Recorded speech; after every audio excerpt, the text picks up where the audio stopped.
Well, okay, friends. Doc South here. Let me just rearrange. Sorry, no, we're not at sea. Boy, I hope not, guy. Boy, I can get really green when that ocean starts going back and forth. Oh, have you ever been really seasick? Oh gosh. Honestly, you get to a point where you just wish they'd shoot you. Get throw you overboard to the sharks. And I've never been on any big ships or anything, just fishing boats like with my Uncle Millard. But oh my gosh, back and forth, back and oh Lord have mercy. Oh, that was actually that was one of my great relatives, Uncle Millard. He was a dentist down on the northern outskirts of Philadelphia, kind of out in the countryside. Yeah, no, it was the city was maybe center city was maybe 20 miles away, something like that.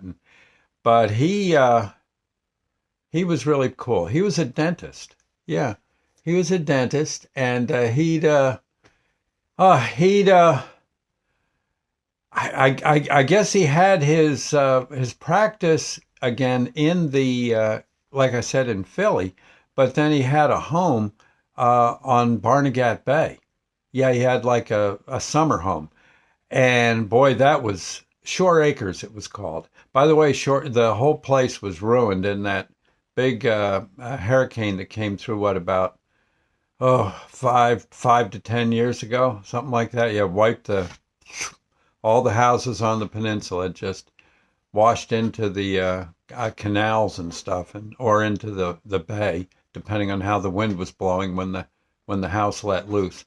What a loss! I think they did rebuild, but still, eesh. But yeah, you go down to Uncle Millard's house, and God, it was so neat because he had like shotguns all over the wall and fishing poles and stuff from his boat, from other boats he had, photos of him, holding like a marlin or something. It just, in a way, he was kind of like some of the old time movie stars that, had these, like Gary Cooper or something like that. He just had this real outdoor, wonderful attitude. Loved his family. Oh gosh, he was so nice to his family and his two girls and like if you, in fact, oh gosh, he used to give me. Of course, the parents back then we'd all go down to Uncle Millard's house, and he'd have all the cocktails ready. And they'd be sitting on the porch looking at the bay, snorting down a cocktail or two, and every now and then, Uncle Millard might just put a little dab of booze in my ginger ale or whatever, and he always had soda for the kids, big bowls of potato chips. Yeah, no, he knew how to really do it. What was pretty cool. Now and then he'd serve me a drink when my mom wasn't looking. He'd serve me a drink in it was soda, and but it would be all made up cocktail style, and on the glass would be say a girl from dressed in native garb from say China, okay, or native garb. Maybe she was wearing like an Marie Antoinette dress. That's what you saw on the outside. But if you flip the glass around to take a drink, well, she wasn't wearing anything. Yeah. Oh, you saw her rear end, but it was, it was, that was pretty classy stuff for a 5-year-old. I was like, hey, Uncle Millard. Why? He says, yeah. he, he was just honestly the greatest. And you go down to his place in again, north of Philly. I want to say Somerton, Pennsylvania.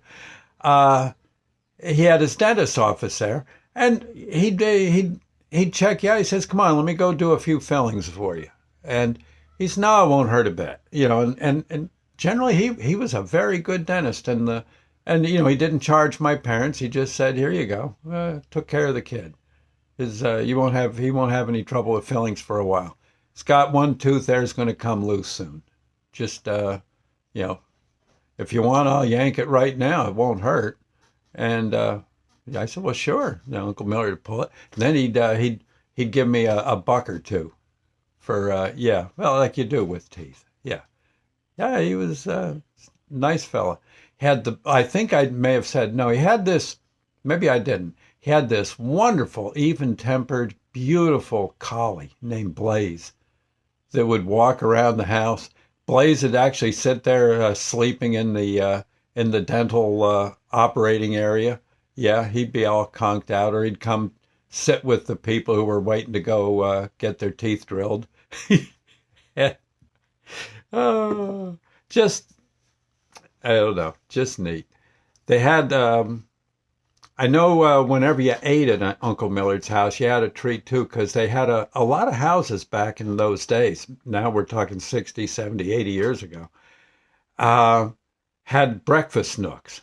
And it was always great as kids to get, while the grown-ups were yakking it up out in the dining room, you could sit in the breakfast nook and, do kid stuff. You know, show how much you can stuff in your mouth, but, can you get the whole plate full in? Hey, was mashed potato squirting at your nose? That kind of thing. Yeah, it was all the fun things kids do. Maybe you get some peas on a spoon and yeah, get your cousin Ricky in the ear. Stuff like that. Yeah, good fun, good clean fun. And of course, we'd have gobbled down all our food before the grown-ups even got served, and we're already looking for seconds. And it was good times. It was good times. God love a duck, but I did have some great grown-ups watching over me back in the day. That was cool. I know. I think Uncle Millard. Yeah, I think actually did give me my first taste of booze. Uh huh. Not that I drink anymore, but I remember we were sitting in a duck blind down at the in the marshes, in just I'd say below Lavalette, that area. Or actually more between Atlantic City and I'd say Lavalette. There's a whole area there. I can't think of the town right now, but it's there. There's a lot of marshes, tidewater kind of thing, and it's great for duck hunting. Maybe the name of the town, Tuckerton, and we would in the fall we would go set up a duck blind that evidently my Uncle Millard and the family rented off this fellow, I think named Kurt. And Kurt would have it all set up for us. And basically you sat in this little duck blind. The ducks couldn't necessarily see you. I mean, they could fly over and see you were in the duck blind, but I guess they forget about that kind of thing. I don't know why, but I guess they do. I'd be paying attention if I were a duck. But they'd land in front of you, and I guess you'd hunt them and get a few for dinner. And I know one day we weren't having much luck. We're all just sitting there in the duck blind. It's in November. It's getting mighty darn cold, and I'm getting thirsty. No one thought to bring me any soda. No, they didn't have bottled water back then. You got water. Why would you bottle water? You can get it out of the tap. Who's going to buy water? Okay, that kind. And so I'm sitting there dying of thirst, and my Uncle Millard looks over at my father. He says, "Here, I got something for you, kid."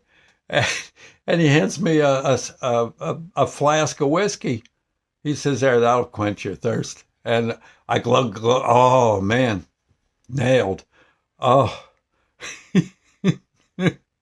I'd say in about 5 minutes I was out cold. I don't know if I went unconscious or just got sleepy. Probably a combination of the two. But that was they. What'd they say when I finally woke up? Well, you're part of the club now, kid. Again, it was different times. Now I guess there'd be trouble, but it was different. And actually, I don't think it was so bad. Oh, Yeah, good old Uncle Millard, bless his heart. He, I think he was one of the first of our older relatives to pass away. Got cancer somehow, I think. And I remember before he passed away, he gave me one of his shotguns, which I in turn, I think, gave to my nephew, Blake.